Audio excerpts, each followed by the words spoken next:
I had a Porsche, a Ferrari, a Mercedes, a BMW, and a Range Rover in the garage. I had a penthouse on the top of a building in San Francisco. I had a villa in Florence. I was buying this island. I was dating beautiful women. I was flying around in private jets. But the interesting thing is, here I had all my friends saying, "You're the man. Look at you. You can do anything."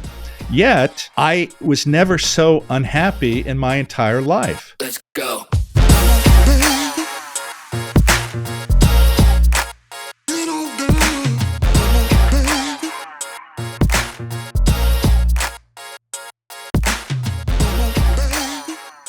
My next guest story is among the most inspirational and without a doubt, the most magical that I have ever heard. And in just a few minutes, what he is going to be teaching you can quite literally help you create the life of your wildest dreams. Welcome back to another episode of This Magic Life. I am your host, Andrea Koppel. I'm recovering from a little bit of a cold, so please forgive the froggy sound in my throat. When Dr. James Doty was a little boy, he grew up in an extremely dysfunctional family with an alcoholic father and a deeply depressed and sick mother. His family had no money, and the idea that one day young James would get a full scholarship, not only to go to college, but also to medical school, was nowhere on his radar screen. But James was a curious little boy, and he was interested in magic. Not the real kind of magic that we talk about on this show, but the fake magic, the kind you find in Las Vegas or a magic shop where they've got card tricks and sleight of hand and magic wands. In fact, it was because of his interest in magic that James stumbled across a magic shop that wasn't far from where he grew up. And he met a woman who would, I warned Dr. Doty that I was going to be very emotional. But this woman went on to change his life. And she became the heroine of his first book, Into the Magic Shop. Today, Dr. Doty is an adjunct professor of neurosurgery. I mean, come on. At Stanford University. Really? And he is the founder and director of the Center for Compassion and Altruism Research and Education at Stanford University. And by the way, His Holiness, the Dalai Lama, is the founding benefactor. Dr. Doty is also an inventor, an entrepreneur, and a philanthropist. His book, Into the Magic Shop, A Neurosurgeon's Quest to Discover the Mysteries of the Brain and the Secrets of the Heart, was a massive New York Times bestseller. And his new book, come on, Mind Magic, The Neuroscience of Manifestation and How It Changes Everything, is also a bestseller. And I gotta tell you, I have read it cover to cover. It is a fascinating read. And it also unpacks the neuroscience behind manifestation. And he also has a 6-part plan to help you realize your dreams. Dr. Doty, I can't imagine a more perfectly suited book or guest for this show. Welcome to This Magic Life. Well, thank you so much, Andrea. And I appreciate that you're ill and continuing on, but also, when people show their emotion, some people can dismiss that, but, it's so hard to find authenticity in people who really care and connect. And so I thank you for that. And it's interesting. I was giving a talk one time to a group of about 400 or 500 people. And it's always fascinating because, people will sit there, but then I'll tell a story and it's emotional to me and my voice will crack or I'll shed a tear. So after one of these, and when I do that, the whole audience actually starts crying or connect with their emotions, right? Because I've made it okay for them to do that.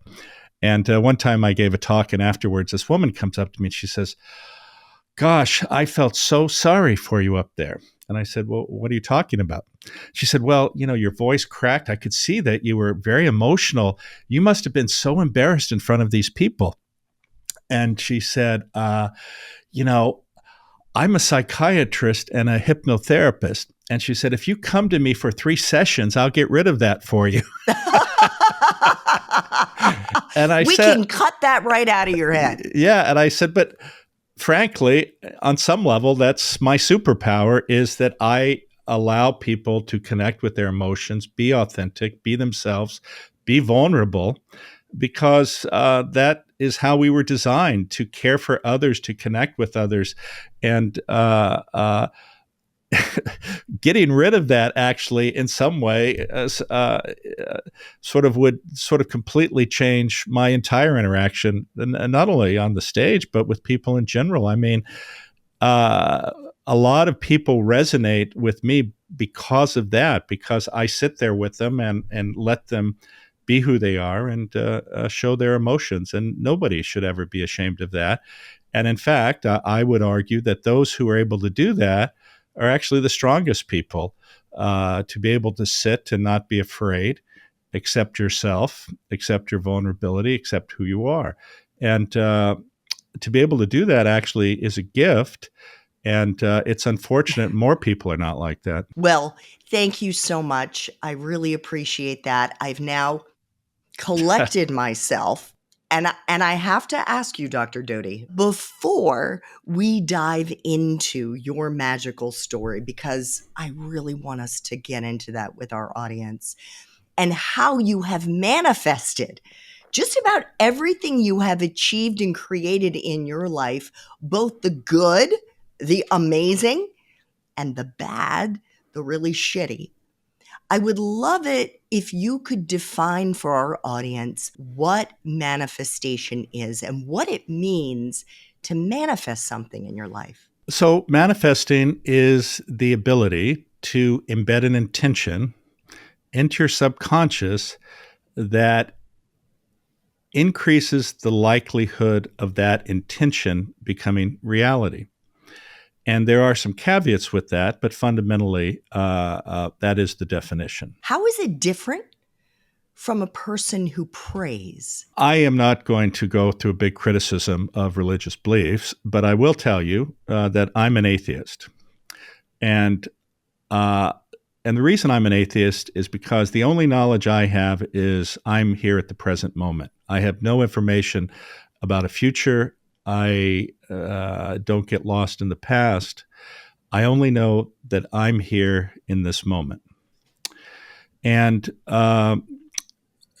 what I know is, as a neuroscientist who's studied this for many, many years, is that our brains have an immense capability to affect change in ourselves in regard to even brain function and our physiology, but also to change events around us, and maybe even beyond that. But this is not woo-woo or pseudoscience. This is based on fact. And unfortunately, the nature of manifestation in the common lexicon is associated with woo-woo and pseudoscience.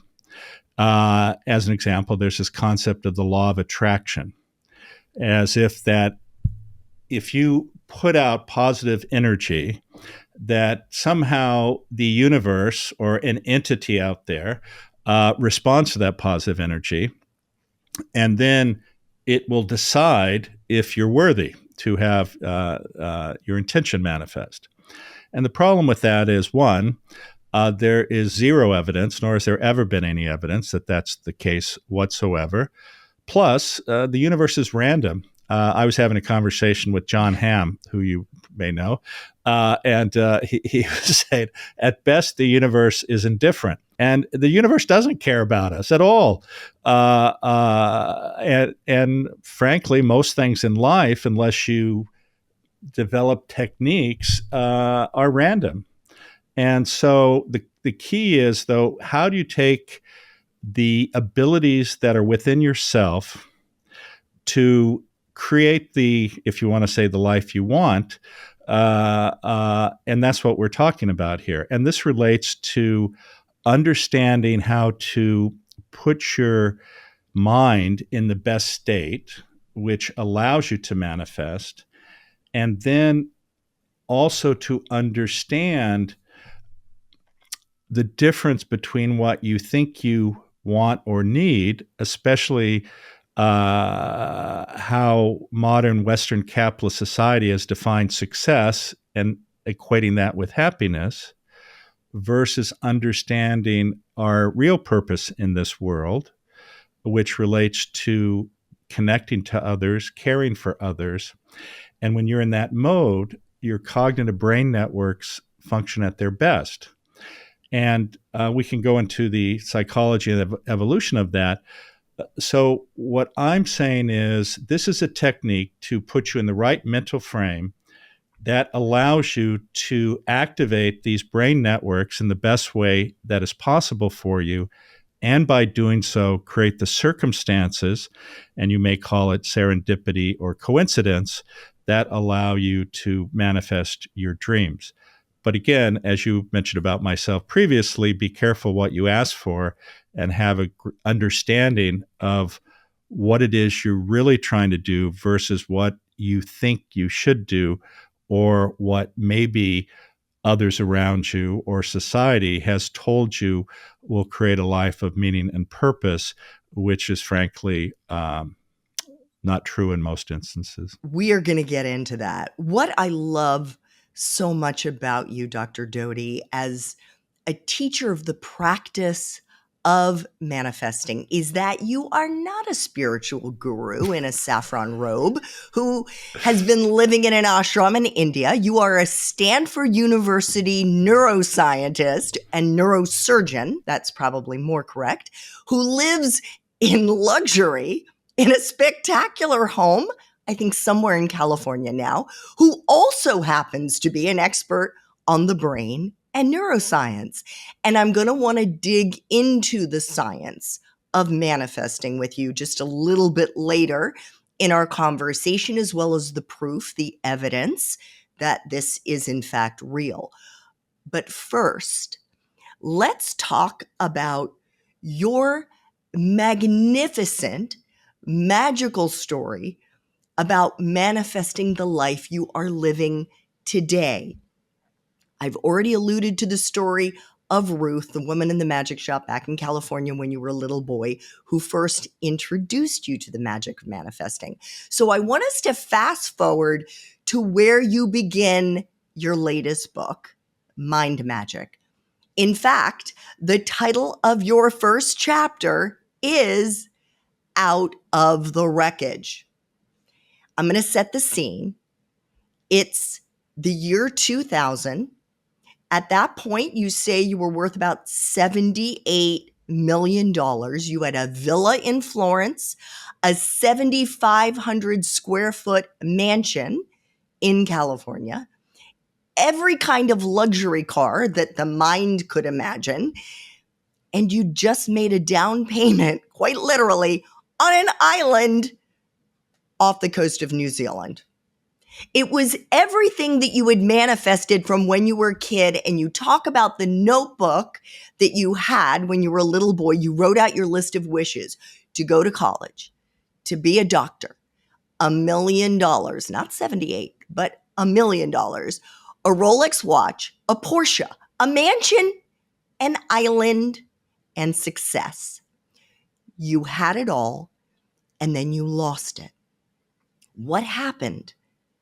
And how did you recover? As you said, I had a mansion in Newport Beach overlooking the bay, which was beautiful. I had a Porsche, a Ferrari, a Mercedes, a BMW, and a Range Rover in the garage. I had a penthouse on the top of a building in San Francisco. I had a villa in Florence. I was buying this island. I was dating beautiful women. I was flying around in private jets. But the interesting thing is, here I had all my friends saying, "God, man, you're the man. Look at you. You can do anything." Yet I was never so unhappy in my entire life, because every mountain I climbed, here I was waiting for all this external affirmation, which I got, but it did absolutely nothing to take care of the shame, the insecurity, the emptiness that I felt inside. And this is the problem, because when you take that track to get material things, you're doing it out of a fear narrative. I was insecure. I wanted people to accept me, that I was okay. And that is not a method that works. And unfortunately, in our society, we promote that. And we do have these people who go around and they show their things, but most of them are empty people. What type of a life is it when you constantly tell people, I have this, I have that, look where I live? But the problem is, these people do it because most of society doesn't have that, and they want that because they believe the same narrative. So they're looking at them and going, God, you must be great. And then they strive to get it. And if they don't get it, they're miserably unhappy because they think that will make them happy. And so that's where I was at. So here I am with all of these things, and having done all the stuff, quote unquote, I was supposed to do to be successful. And then I made some big bets during the dot-com crisis. I was almost 80 million positive. And in 6 weeks, I was $3 million in the hole. And I had borrowed $15 million from the bank. And of course, what I tell people is, when that happens, you become best friends with two people. One, your banker, and the other, your lawyer. And because of what happened, of course, this had a huge impact on me, because I was in big trouble. And I went back to my home in Newport Beach, which was empty, pretty much. And I went through a period of reflection. And as you noted, I had a box that contained many of the things from my childhood, a cigar box, and it also had writings I had done when I had interacted with Ruth. And what I realized was, I had really not listened to her completely.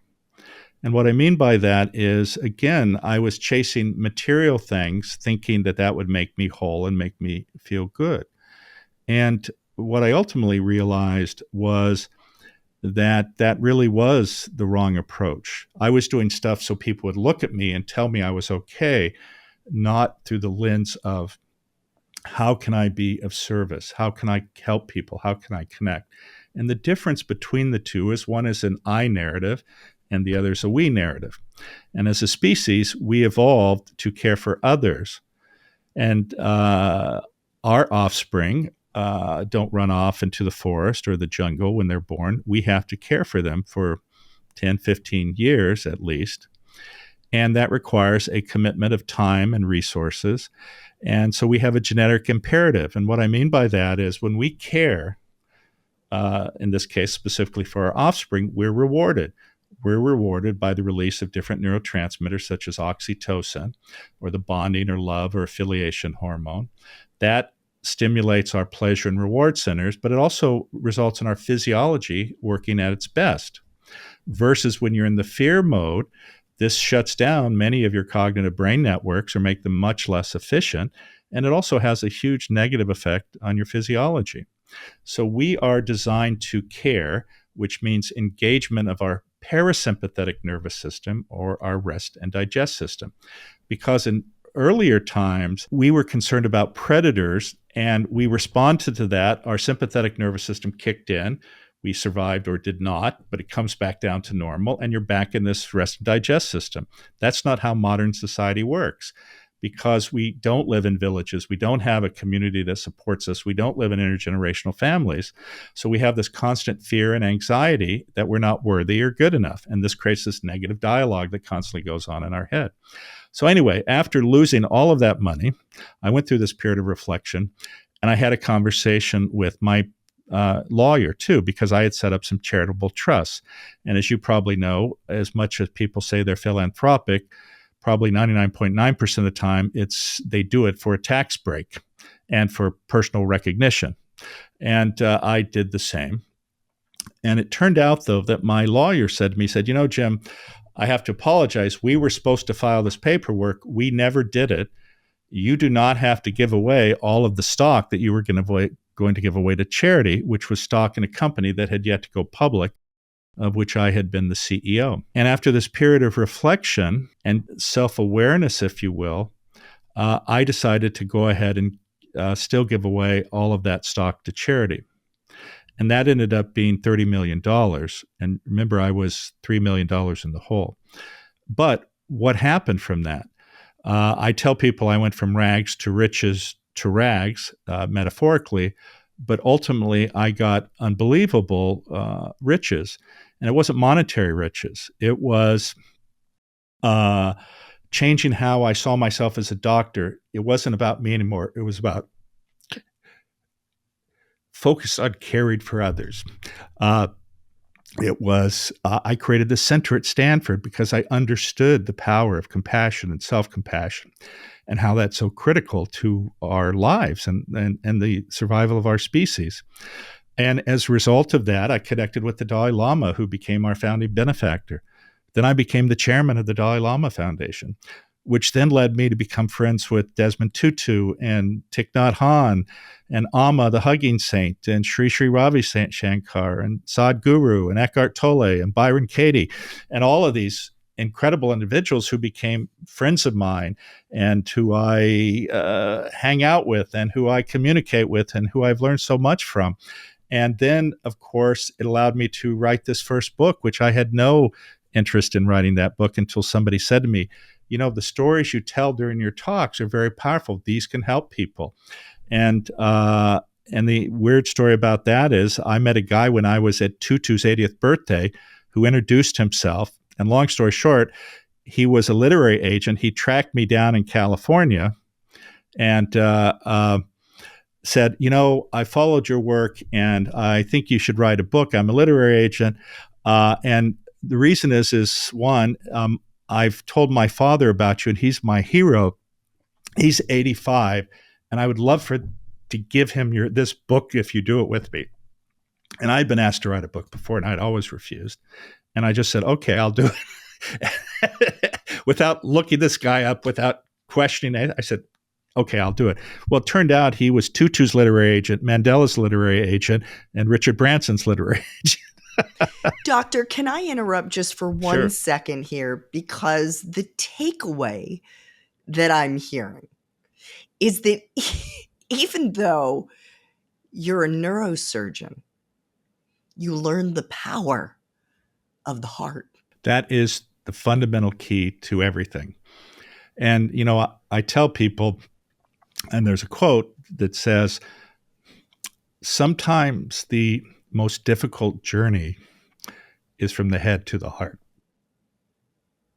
And once you understand that and the power of it, you're not lost in your head all the time. And you function through your heart. And as you know from my book, and our heart has an immense amount of energy that it emanates. And in fact, if you look at the vagus nerve, or we're the autonomic nervous system that contains the sympathetic and parasympathetic nervous system, they begin at the brainstem, but they are distributed throughout all the organs, especially in the heart. It's a two-way street, and your heart has its own intelligence. And it's very powerful. And it affects so many other aspects of us, which we don't appreciate on a conscious level. So let's get to the magic. Is it fair to say that you tuning into your heart and into the compassionate side of you that had nothing to do with making money. It had to do with helping others, actually led you to become a very wealthy man again. Absolutely. And this is what people need to realize is that the most powerful way to manifest is to engage your parasympathetic nervous system. And this is when all of your brain functions and your peripheral functions work at their best. And this is through being of service, looking through the lens of we're in this together. How can I help? And the other thing that happens is it also changes what you want. You see, if you're first presented, and especially being poor like I was, I have to have this because if I get this Porsche, if I have this mansion, everybody's going to say how great I am and I'll feel whole. And again, that's a completely false narrative that is a dead end and leads to unhappiness. That type of happiness is what we call hedonic happiness. It's shallow and it's transitory. If you focus on purpose and meaning, which is engagement of your parasympathetic nervous system, you change how you see the world, but you understand what's important. And you look at the material things and you sit there and you say, they're great. And I'm not anti-materialistic at all. They're great, but you have to see them for what they are, which is, yes, I can enjoy them. Yes, it's great to have them. But if they're gone tomorrow, it doesn't change my level of happiness whatsoever. It was great while it lasted. I thoroughly enjoyed it, but I don't need it. And that is the difference, I think, for a lot of people, sadly. Dr. Doty, I can feel some of our audience thinking the following, especially those who are in college right now or may have just graduated and have mountains of debt. And what they're feeling is immense fear and anxiety about their future because they're thinking, how the heck am I going to pay off all those loans? How am I going to live? It's all good and well, Dr. Doty, for you to say, I should tap into my parasympathetic nervous system and think about helping others. But how is sitting in that fear that is very real for thousands and thousands and thousands of young people, let alone their parents, millions, how is sitting in that fear actually undermining their ability to manifest what they want? I had said earlier that when I changed how I looked at the world looked at me differently. And what I mean by that is I used to walk with fear and anxiety about everything. Is my father going to be drunk? How are we going to pay the rent? And when I changed how I looked at the world and was much more kind to myself, but also emanated an energy of being interested in others, being thoughtful, being kind, regardless of my circumstance, many of the things that I was so terrified of were taken care of. Because when you emanate energy in a different way, not through the fear mode, which actually human beings have this incredible ability to intuit a person's fear versus one of kindness, thoughtfulness, people actually want to help you. And it's always fascinating to me because you'll hear somebody who, quote unquote, successful, and again, by Western standards, and they'll sit there and go, I did this all myself. Nobody helped me. I worked hard, not a single And first of all, that's complete bullshit. There is not a single one of us who does anything in this world without other people helping us. And in my own life, at every turn, people help me because I had an open heart versus sort of carrying anger and hostility and saying, this isn't fair. I deserve this. I want this. And that really changes things. Although for some people, they may not believe that, but that has been demonstrated over and over again. So for our audience right now, Dr. Doty, and of course you go into it in great detail in the book, how can they tame that part of their brain, the amygdala, that is triggering the fear and retrain their brain to relax? Sure. Well, first of all, there are a couple aspects that I should mention before we get off into that. One is that all of us are manifesting all the time. And also that many of us don't appreciate the patterns that have been laid down from our childhoods that have created limited belief systems and impair us from moving forward in our lives. Can you give an example? Well, again, if let's say, I'll use a male as an example, but let's say your father was an alcoholic and would beat you up when he was drunk. Then he would sober up and tell you he loved you. Now you have confusion between somebody who's abusive and love, right? And I'm sure you've seen situations where somebody will sit there and say, I don't understand this. This is my third divorce and I married the exact same woman every time. And the reason is because you've not looked at the baggage that you carry that influences every decision, every relationship that you have. So one of the first things you have to do is to stop and understand what you've already been manifesting. Then what you have to do is you have to have clarity about your intention. What is it that you really want? And as I said, through naivete, lack of knowledge, I thought, what I wanted was what everyone else in Western society wants, to be successful, to have money, power, position. And that was wrong. And I, have shared with you the problems that caused me. And so you have to have some patience and understanding. There's some things that I've embedded in my subconscious that I've wanted to manifest, and they sometimes happen extraordinarily fast. There are other things that are well over a decade that I still want to manifest. But the difference is I have a deep embedded sense of infinite possibilities and dispositional optimism. And what I mean by that is I don't give up just because a long time has passed or because I somehow say the world is against me. Regardless, I always stay on the path of believing in the possibilities, because that always keeps your subconscious activated to look for situations that it can actually result in your conscious mind executing. And I'll give an example of that. There's a project that I've been working on for some time. It's fairly esoteric. I won't bore you with all the details, but I was in a coffee shop, which is incredibly noisy. And above the din of all of this, I heard 2 or 3 words very specifically related to this project. And, these were these 2 guys across the room. I went over to them, introduced myself. It turned out we had very similar interests, and now we're working together on that project. That didn't just happen. Serendipity.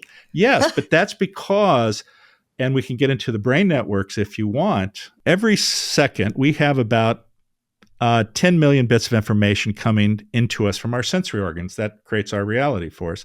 But they're associated primarily with homeostasis of bodily function. On a conscious level, we're only able to process about 50 to 100 bits of information a second. But this is the access that is necessary to do something we call value tagging, where we make our intention salient.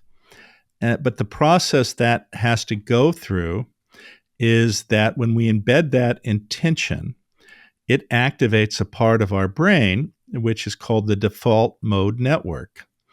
And this area in your brain is self-referential. It's associated with mind wandering or daydreaming. But it also is where you paint the pictures of how you want life to be. And once you've painted that picture and you've defined your intention, then this hands it off, if you will, to what we call the task positive network. And this includes basically 3 parts. One is the salience network. Now that you've defined your intention, it becomes salient to you. It becomes something that you're interested in focusing on. Once that occurs, that activates your attention network so that you laser in on what it is you're trying to do. And once the subconscious has defined that, it is working every second while you're awake to explore the environment around you to see if there's anything relative to that intention which you're trying to manifest. And you mentioned this serendipity or coincidences. That's exactly what happens. As an example, I see patients all the time, and I may say, you have a meningioma. And they'll sit there and they'll go, I have never heard of that before. That must be really rare. I'll see them 2 months later and go, that's the most amazing thing. I've run into 5 people who've had the exact same thing, right? Because in that instance, their anxiety has embedded it into their subconscious and they're attuned to anything that relates to that. And suddenly they're hearing it everywhere. It's just like, if you see an orange Mustang, actually, which I saw recently, I said, boy, that's an interesting color. I've never seen that color before. And literally within 2 weeks, I've seen about 10 of them. And it's because now I'm attuned to that. And so this is the power of your mind. It identifies things that are salient. It focuses the attention. And once the subconscious has defined something as important, it then brings it up to the conscious level, to the executive control network, actually to make it happen. And I use the analogy that first, when you embed your intention, it's like putting a file in a filing cabinet. Then it becomes salient. And the analogy is a bloodhound is activated after it smells your file and says, how do I make this happen? And it goes around to every place you've been, every possibility, always looking around for something related to what's in that file, which it then transfers out to, we'll call it the CEO of the brain, which is your executive control network, to manifest it. And that's how it works. And when you're in a calm state and you ask, how do you get there? You have the best way to get there is mind training. None of us run a marathon the day we wake up and decide we're going to run a marathon, right? This has to do with habit formation. And this is why some of the typical aspects of, in the woo-woo world, of manifestation, though, also relate to how do you activate your brain networks. You have to use your sensory organs. You have to write it down. You have to read it silently. You have to read it aloud. You have to either act out the part or close your eyes and see yourself in the part. And you do this over and over and over again. And there's every bit of scientific evidence that demonstrates, and the statement often is quoted, what fires together wires together. That is how you lay down and strengthen neural pathways. So when you do that over and over again, you're strengthening those pathways. You're strengthening the resolve of your subconscious to find possibilities. And then it's a process that then activates these task positive networks to actually have it manifest. And so it's very, very powerful. But you have to believe and understand that the brain that you have is far, far more powerful than you have ever thought it possible to be. And use that tool that you have been given maximally to make your dreams come true. But again, there's a difference between self-oriented dreams, which actually don't help you, and dreams where you sit there and say, how can I be of service? Because you know that helps you. And also, just to emphasize, there's nothing wrong with driving a Porsche. Especially if it's orange. Yes, yes, yes. Dr. Doty, I want to ask you if you would be so kind as to share just the highlights of this wonderful story that you have in Mind Magic about a young woman who came to you named Anula. She had grown up in Sri Lanka. Her parents moved with her to the US when she was a little girl. And Anula wanted to become a doctor, and she kept applying to medical school and doing really poorly, or I should say, taking the exam to get into medical school and doing really poorly. And the aside here is that her mother had taken her aside, as many first-gen students, young people can attest, and said, Anula, basically don't screw it up. Our whole family is relying on you. We made this huge sacrifice for you. It's all on you, basically, to help us in our future. Long story short, she wrote to me. I responded to her. We had multiple phone calls. And one of the things I said to her, because she would get so nervous taking an exam because she visualized her failing her parents. Yet the purpose of being a doctor is to care for people, to have an open heart, to be compassionate. And what I said to her, I said, you're so distracted by your parents' wishes. And obviously, you see, you have failed getting to medical school 3 times. You have to change, and this is what's critically important, you have to change how you see the world. It's not about pleasing your parents. It's about what do you want to do? What is in your deep self? And she said, it's to be a doctor. I said, why do you want to be a doctor? Well, to help people. That is what you need to focus on. Being of service, seeing yourself not, oh, if I don't do this, I fail everybody. Seeing it, I want to be a doctor to care for people. That is at my deepest core. How can I do that? And that changed how she responded to everything. And you had her write a letter. Yes. You had her write a letter to herself. Exactly. And it was congratulating herself on having passed the exam. Exactly. And this is, again, using these different techniques to reinforce these pathways. And long story short, she did get into medical school. And in fact, she got into And she passed the exam. Well, she passed the exam, and then she got into medical school. Yes. And thanks to this technique that you taught her. Yes. And she's now graduated, and she's in a psychiatry residency. And her life has changed. But her enthusiasm for being a doctor is what's there. It's not the issue of her parents. And that's, again, you have to look from the lens of being of service. How does that activate things? How does that make your brain function better? How does it create the energy that you emanate as to who you are? Because in general, people want to help you. But if everything is a fear narrative where everything is shut down, that actually scares people away and separates you. But if you come with an open heart and say, I want to do this, it's important. I want to care for others. That changes the energy in everything. And again, this is not woo-woo. This is fact. You know, your heart emanates electromagnetic energy 3 to 5 feet away from you. And this is why when you're around people who have this right energy or carry themselves in this way, you feel good around these people. And I'm sure you know this. There are people who sit there and go, God, I love to be with them because when I'm with them, God, everything is, they're energetic, they're positive. And you see other people who, I'm sure you've seen Saturday Night Live, Debbie Downer, right? Absolutely.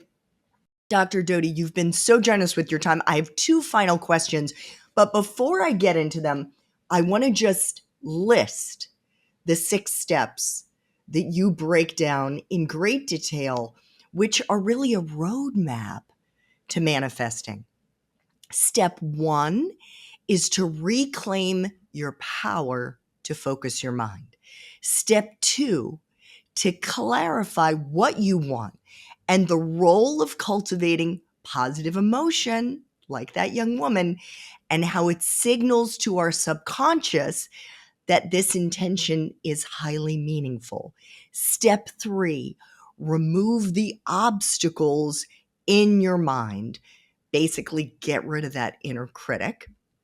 Step 4. I'm glad you're doing this because I can't remember them. So keep going.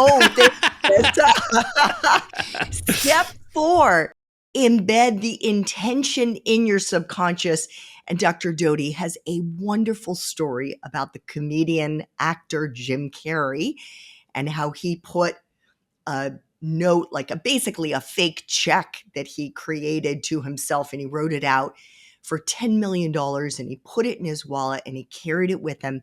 And within 3 years, and he was not a successful actor at this point, within 3 years, he had made 3 unbelievable movies. And guess how much money he made? Step 5, Pursue your goal passionately. And step 6, release expectations. None of us knows how or when it's going to come to us. So release your expectations and the control that you think you have, because you don't, and be open to magic. And this is where Dr. Doty dives deep into the importance of our hearts, the idea that what we thought was a failure may in fact be leading us to a new opportunity we hadn't even imagined. So here are the 2 final questions I try to ask all of my guests. What can our listeners and our viewers do right now, Dr. Doty, to become more magical, to experience more serendipities in their life? Well, I think one of the things is simply to be able to, and one of the greatest things we can do to shift our mental state is to do a breathing exercise or a meditation type of practice. And, there's some people say, oh, that's woo and blah, blah, blah. It's not at all. This is a technique which has been proven not only experientially over thousands of years, but through neuroscience that it works and it changes how you see the world. And so being able to sit, and there are a million different apps, if you will, or things on the internet that teach you the fundamental basic aspects of this, which will calm your mind and which will allow you to emotionally regulate. And these are the keys, because when I say emotionally regulate, you have to understand when you're heading off into activating your sympathetic nervous system and be able to stop it. And there's a book written by Viktor Frankl called Man's Search for Meaning. And there's a quote that's attributed to him, although it's unclear whether he ever said it. But the quote is, in summary, between stimulus and response is a pause, and within that pause lies your freedom.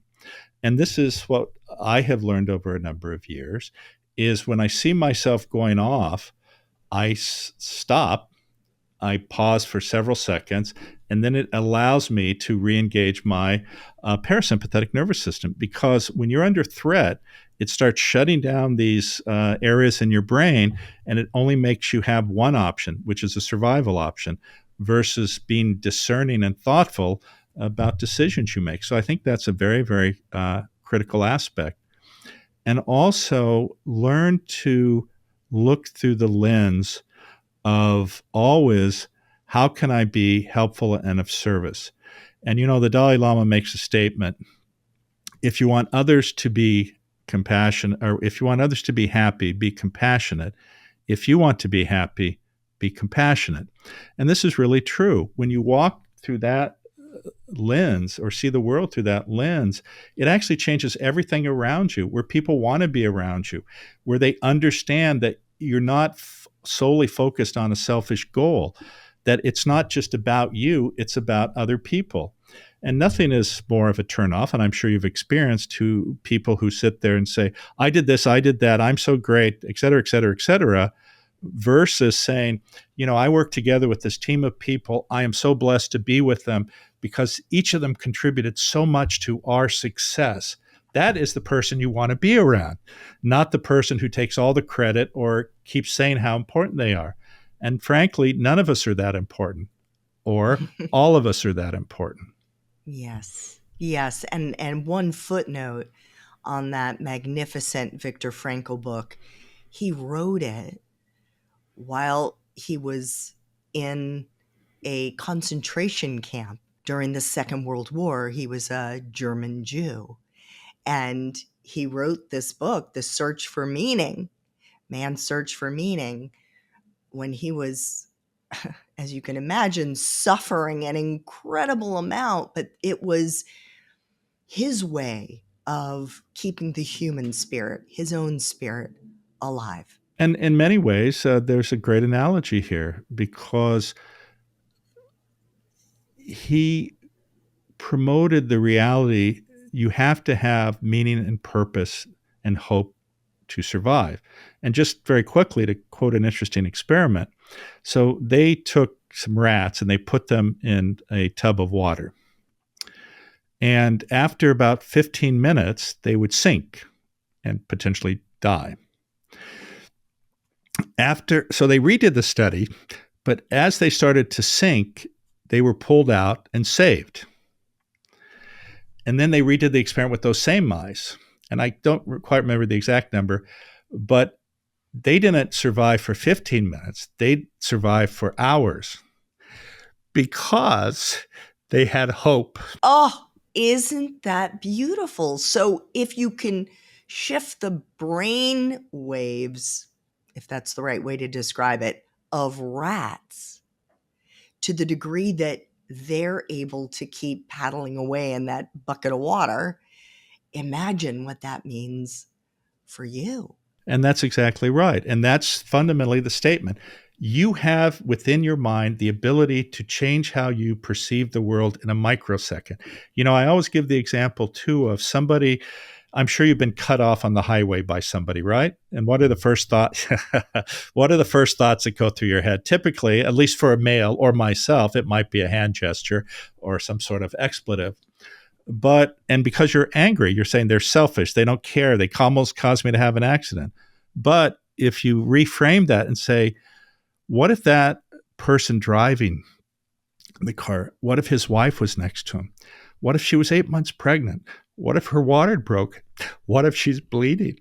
He's trying to get her to the hospital. Well, how does that change? And so in a microsecond, you have changed how you see the world.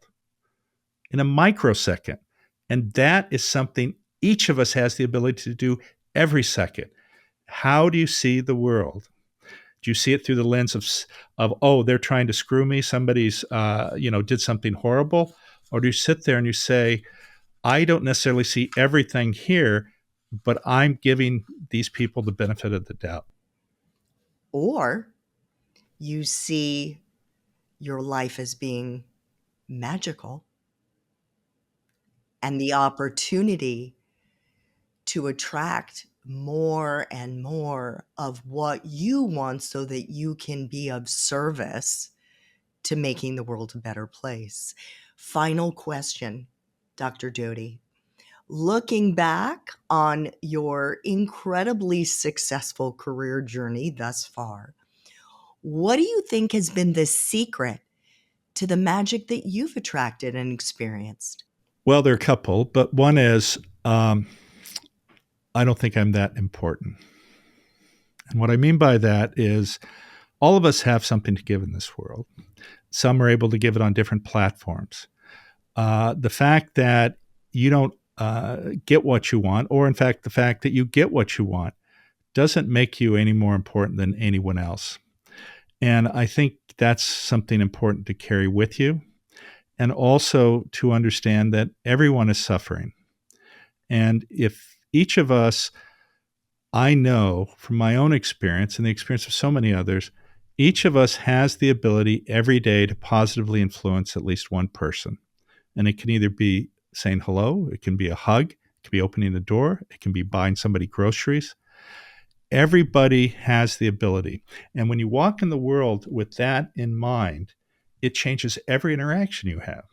And it changes how everyone responds to you. And again, this is the gift we have to see how we see the world. And it may seem very hard to change how you see the world, especially in your circumstance. But having hope, having belief, this dispositional optimism changes everything, and it changes it for the better for everyone. And it attracts magic. It attracts magic, and I'm a big believer in magic. So am I. So am I. Indeed. I want to just read the last paragraph of the main part of Dr. Doty's book, because then he has this 6-week program that helps you master manifestation. And he writes, lying back and taking in the beauty, abundance, and connection in my life, I remember the good news. It is the realization that the universe isn't separate from you, but that you are the universe. And it is only you who can give a fuck. It is only you that can harness the power within yourself. And that is the real magic. Dr. Doty's new book is called Mind Magic. Buy it for yourself, for your college student, for your high school graduate. It is the handbook to creating not just the life of your dreams, but to creating a world of happy, fulfilled, and loving humans. Listen to Dr. Doty's podcast, Into the Magic Shop, which is the title of his other book. And Dr. Doty, I want to express tremendous gratitude and wish you many, many more magical moments to come. Well, thank you so much. And it's really a joy to be with you. And thank you for having me. And I hope that we have the opportunity to connect in person at some point. I think we just put the intention out there. We're manifesting. Much magic to you, my dear. Let's go. Thanks so much for tuning in to another episode of This Magic Life. Our mission is to inspire you to stop fearing your future and start getting excited about all the serendipitous and magical opportunities that await you. Make sure to subscribe to This Magic Life on YouTube so you don't miss any new episodes. And for on-the-go listening, give us a follow wherever you like to listen to your podcasts. We absolutely love to get feedback from the This Magic Life community, so make sure to drop us a comment on YouTube or a 5-star review on Apple.